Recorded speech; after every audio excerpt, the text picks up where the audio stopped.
Hello guys, आज की video में हम ईसीजी के बेसिक्स को डिस्कस करेंगे। तो हमारे पास हॉस्पिटल्स में हम जाते हैं, पोस्टिंग होती है तो हमें ईसीजी दिखाया जाता है, तो उसके अंदर काफ़ी कॉम्प्लेक्स लगता है जब हम उसको देखते हैं। तो हमें उस ईसीजी को देख के क्या क्या हमें उससे इंटरप्रेट करना चाहिए वो मैं इस वीडियो में बताऊंगी। हार्ट रेट हम कैसे कैलकुलेट कर सकते हैं ईसीजी से, बहुत ईजी है, वो डिस्कस करेंगे। एक्सिस डेविएशन कैसे पता लगेंगे, लेफ्ट एक्सिस डेविएशन है, राइट एक्सिस डेविएशन, वो भी बहुत ज़्यादा ईजी है।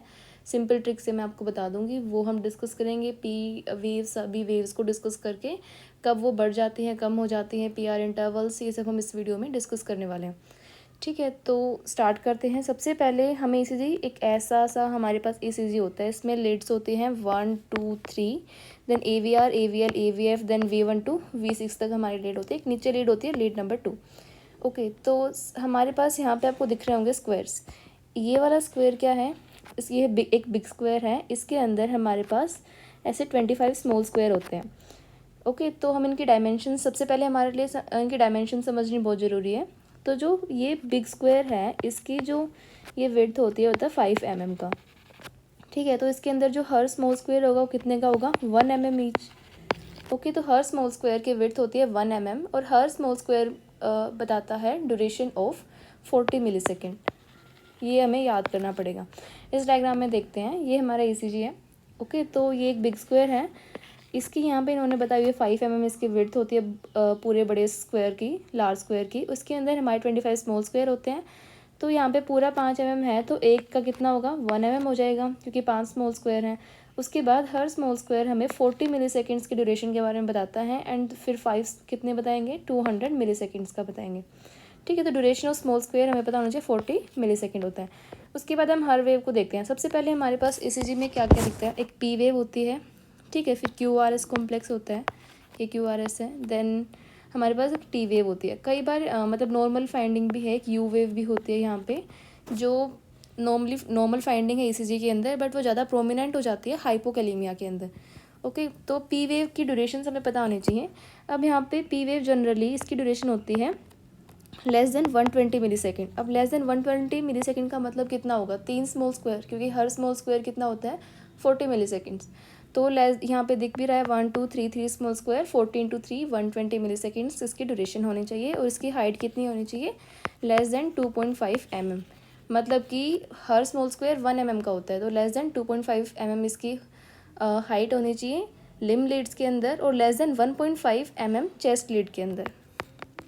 ये हमें ध्यान रखना है। ये होता है चेस्ट लीड के अंदर, ये होता है लिम लीड के अंदर। ये पी वेव है। अब इसकी एबनॉर्मलिटीज़ क्या क्या हो सकती हैं, एबनॉर्मलिटीज़ की हम नेक्स्ट वीडियो में हम उसके बारे में डिस्कस करेंगे, बट मैं बता देती हूँ। एक होता है पी पल्मोनल। इसमें क्या होता है, इसमें पी वेव की जो हाइट है वो इंक्रीज़ हो जाती है मोर देन 2.5 mm। उसको पी पल्मोनल बोलते हैं। इसको डिस्कस करेंगे अगली वीडियोज़ में। ओके, नेक्स्ट हमारे पास ये तो हो गया पी वेव्स के बारे में, कि कितनी हम या हमारे पास कोई भी ईसीजी आएगा तो हमें पहले पी वेव देखना होता है, उसकी ड्यूरेशन, उसकी हाइट नॉर्मल है कि नहीं है। नेक्स्ट वी है पीआर इंटरवल। अब पीआर इंटरवल का मतलब क्या लग रहा है कि start of P wave to start of R, ऐसा नहीं होता। पीआर इंटरवल होता है स्टार्ट ऑफ पी वेव से लेकर और ये जो QRS कॉम्प्लेक्स जो क्यू वेव है वहाँ तक, ये होता है पीआर इंटरवल। एक बात रहेगी, पी वेव किसको बताती है, एट्रियल डिपोलराइजेशन, ये पता ही होगा आपको।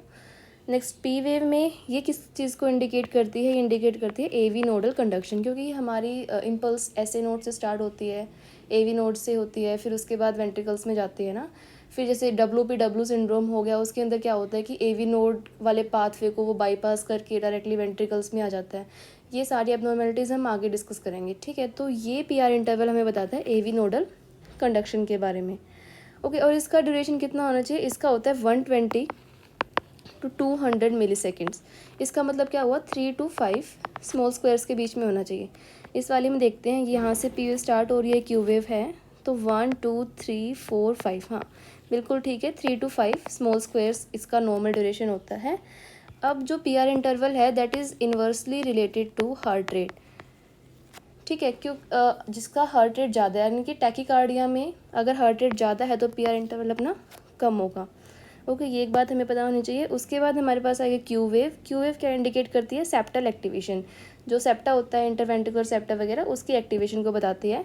तो क्यू वेव में एक सिंपल सी फाइंडिंग आपको पता होनी चाहिए, जो क्यू वेव है उसकी ड्यूरेशन यानी कि वो एक स्मॉल स्क्वायर के अंदर फिट होनी चाहिए। उसका नॉर्मल इतना ही होता है कि वो क्यू वेव नॉर्मली एक स्मॉल स्क्वायर के अंदर फिट हो जाती है, यानी कि 40 मिलीसेकंड से कम उसकी ड्यूरेशन होती है और हाइट 1 mm। उसके बाद जब क्यू वेव एक स्मॉल स्क्वायर को एक्सीड कर जाए तो वो हम देखते हैं डीप क्यू वेव बोलते हैं उसको, that is seen in myocardial infarction MI के अंदर। उसके बाद नेक्स्ट आएगा QRS कॉम्प्लेक्स। ये बताता है वेंट्रिकुलर डीपोलराइजेशन के बारे में। इसकी नॉर्मल ड्यूरेशन होती है 80 to 100 मिलीसेकंड्स, यानी कि कितना हो गया, ये हो गया 2 से लेकर 2.5 स्मॉल स्क्वायर्स के बीच में होना चाहिए। ठीक है, तो लगभग 3 स्मॉल स्क्वायर यहाँ पे दिखाए हुए हैं। यहाँ पे ये पूरा एक बिग स्क्वायर है, इसके अंदर स्मॉल स्क्वायर दिखाए हुए हैं।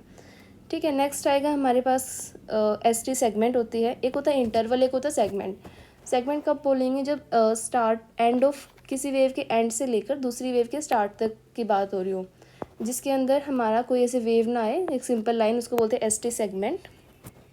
ठीक है, तो ST सेगमेंट हमारी एंड ऑफ S वेव से स्टार्ट ऑफ T वेव तक का होता है। इसके ड्यूरेशन में तो फ़र्क नहीं पड़ता, इसकी चेंज होता है इसकी हाइट में, अलग अलग कंडीशन में इसकी हाइट चेंज होती है, वो हम देखेंगे।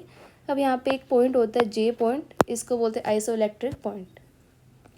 उसके बाद आएगा हमारे पास QT इंटरवल। अब QT इंटरवल हमारा स्टार्ट ऑफ Q वेव से लेकर और यहाँ पे T वेव के एंड तक का ड्यूरेशन होता है QT इंटरवल। ये क्या बताता है, QRS हमें बताता है वेंट्रिकुलर डीपोलराइजेशन और T वेव बताती है वेंट्रिकुलर रिपोलराइजेशन, तो ये दोनों को बताता है। इसकी जो नॉर्मल ड्यूरेशन होती है वो होती है 9 to 11 स्मॉल स्क्वायर्स के बीच में आ जाना चाहिए। इसका मतलब 360 से लेकर 440 मिलीसेकंड्स के बीच में, क्योंकि हर स्मॉल स्क्वायर कितना होता है 40 मिलीसेकंड, तो 4 9 जा 336, तो ऐसे हमने कैलकुलेट कर लिया। तो यहाँ पे ऑलमोस्ट ये 9 स्मॉल स्क्वायर्स की ड्यूरेशन है, ये हमें इसके बारे में बताना चाहिए। काफ़ी इंपॉर्टेंट चीज़ इसके बारे में ये है कि जो QT इंटरवल है वो जनरली इन्वर्सली प्रोपोर्शनल होता है इलेक्ट्रोलाइट्स के, यानी कि अगर हाइपोकैलीमिया होगा, पोटेशियम कम होगा, तो उस केस में QT प्रोलॉन्ग्ड होगा, हाइपरकैलीमिया होगा तो QT शॉर्ट होगा। तो ये इन्वर्सली रिलेटेड होता है कुछ इलेक्ट्रोलाइट्स की। नेक्स्ट ये समरी मैंने कंबाइन किया हुआ, इसको आप देख लेना। उसके बाद ये नॉर्मल मैंने ECG क्लास में डाल दी है। नेक्स्ट फटाफट हम हार्ट रेट देखते हैं। हार्ट रेट क्या होता है, कैसे इसको कैलकुलेट करेंगे। तो ये हमारा R वेव होती है, ये भी R वेव है, इन दोनों के बीच का इंटरवल RR इंटरवल। तो इस RR इंटरवल के बीच के हमें लार्ज स्क्वेयर्स को कैलकुलेट कर लेना है। कितने हैं यहाँ पे, 4 हैं। कितने लार्ज स्क्वेयर हो गए, 4। अब उसको क्या करना है, हमें 300 से इन लार्ज स्क्वेयर को डिवाइड कर देना है, तो उससे हमारा हार्ट रेट आ जाएगा। तो यहाँ पे कितना होगा, 75 पर मिनट। अब अगर ये स्क्वायर RR इंटरवल के बीच में लेस देन 3 स्क्वायर हो तो टैकीकार्डिया हो जाता है, एंड 5 स्क्वायर से ज़्यादा हो तो ब्रैडीकार्डिया। उसके बाद आएगा एक्सिस कैलकुलेशन। ये बहुत इजी है। यहाँ पे हमारा नॉर्मल एक्सिस होता है -30 डिग्री सेल्सियस से लेकर 110 प्लस 110 डिग्री सेल्सियस के बीच में, ये होता है नॉर्मल एक्सिस। अब अगर इसके इधर लेफ्ट साइड में चला जाएगा तो लेफ्ट एक्सिस डेविएशन, राइट में तो राइट एक्सिस डेविएशन, बिल्कुल अपोजिट तो एक्सट्रीम एक्सिस डेविएशन उसको हम बोलते हैं। ओके, तो इसके लिए हम अभी इसको कैसे कैलकुलेट किया, क्या है डिग्री, अभी हम देखते हैं। हमें इसमें 2 लीड्स का देखना होता है। मैं भी आपको एक बहुत अच्छा मेथड बताऊंगी। एक होता है लीड 1 और एक AVF, इन दोनों को देखना होता है। हमें ऐसे अपना एक ग्राफ सा ड्रॉ कर लेना है। तो ये लीड 1 का है, ये AVF का है। ओके, तो जनरली हम जब ग्राफ्स पढ़ते थे तो यहाँ पे पॉजिटिव होता था, यहाँ पे नेगेटिव होता था, और यहाँ पे पॉजिटिव, यहाँ पे नेगेटिव। हमें क्या करना है, यहाँ पे नेगेटिव रखना है और यहाँ पे पॉजिटिव रखना है। ठीक है, अब हमें फर्स्ट लीड देखनी है। इसमें हमें R-S निकालना है। R-S क्या होता है कि जो R वेव है और जो S वेव है उसको माइनस करना है कि वो पॉजिटिव आ रहा है कि नेगेटिव आ रहा है। अब यहाँ पे R वेव ज़्यादा बड़ी है, S वेव छोटी है, तो मतलब ये पॉजिटिव है, तो 1 लीड का हमें पॉजिटिव पे कोई पॉइंट मार्क कर देना है। देन AVF में भी क्या हो रहा है, R वेव बड़ी है, S वेव नहीं है, छोटी है, तो भी पॉजिटिव आ रहा है, तो ये भी पॉजिटिव है। तो नॉर्मली हमारा कुछ यहाँ पे पॉइंट आता है, और जो पॉइंट हमारा 30 और 110 के बीच में है, मतलब कि ये नॉर्मल एक्सिस है। ओके, अब हम एक्सट्रीम एक्सिस डेविएशन की बात करते हैं। वही हमने R-S, पहले हमें अपना ग्राफ बना लेना है। पॉजिटिव लीड 1 का, नेगेटिव, यहाँ पे हमें उल्टा करना होता है, नेगेटिव एंड पॉजिटिव, ये AVF का है। ओके, तो यहाँ पे R वेव छोटी है, S बड़ी है, तो अगर R-S करेंगे तो नेगेटिव आएगा, तो 1 वाली लीड पे हमें नेगेटिव पॉइंट को मार्क करना है। अब जो AVF है उसके अंदर R वेव छोटी है, S बड़ी है, तो R-S भी नेगेटिव आएगा, तो हमें इसका भी नेगेटिव वाला पॉइंट मार्क कर लेना है। तो यहाँ पे कुछ यहाँ पे हमारा एक्सेस आएगा, ठीक है। तो नॉर्मली कितना होता है, यहाँ पे होता है उसके बिल्कुल अपोजिट चला गया, that is extreme axis deviation, जो वेंट्रिकुलर टैकीकार्डिया के वगैरह के अंदर होता है। नेक्स्ट आएगा लेफ्ट एक्सिस डेविएशन। ये कैसे पता लगेगा, ये हमने सेम वही बनाना, लीड 1 AVF, ये positive negative negative and positive. हमने फर्स्ट वेव को देखना है, आर काफ़ी बड़ी है, एस है नहीं, तो आर माइनस एस यहाँ पे क्या आएगा, पॉजिटिव आएगा। AVF को देखना है, यहाँ पे आर वेव बहुत छोटी सी है, तो आर माइनस एस क्या आएगा, नेगेटिव आएगा। तो फर्स्ट वाले लीड के ऊपर हमें ये वाला पॉजिटिव वाला पॉइंट को मार्क कर देना है, और हमारा AVF के ऊपर हमारा नेगेटिव आया तो नेगेटिव पॉइंट को मार्क कर देना। कुछ यहाँ पे हमारी एक्सिस आएगी, नॉर्मली इतनी यहाँ पे होती है, तो ये लेफ्ट साइड में चला गया, तो it is left axis deviation, जो कहाँ पे दिखती है, जो हमारा लेफ्ट साइड का हर्ट एनलार्जमेंट, उसकी एनलार्जमेंट हो जाती है तब ये दिखती है। Next we have right axis deviation. इसमें सेम हमें वही चीज़ करनी, काफ़ी ईजी एक्सिस डेविएशन निकालना। फर्स्ट लीड एंड हमारी AVF, वही यहाँ पे पॉजिटिव नेगेटिव एंड देन यहाँ पे फिर से नेगेटिव एंड पॉजिटिव। इसमें हम करेंगे R माइनस एस, तो नेगेटिव आएगा फर्स्ट लीड के ऊपर, जो कि यहाँ पे है। यहाँ पे करेंगे तो ये हमारा R बड़ा है, S छोटा है, दैट विल बी पॉजिटिव, तो यहाँ पे आएगा।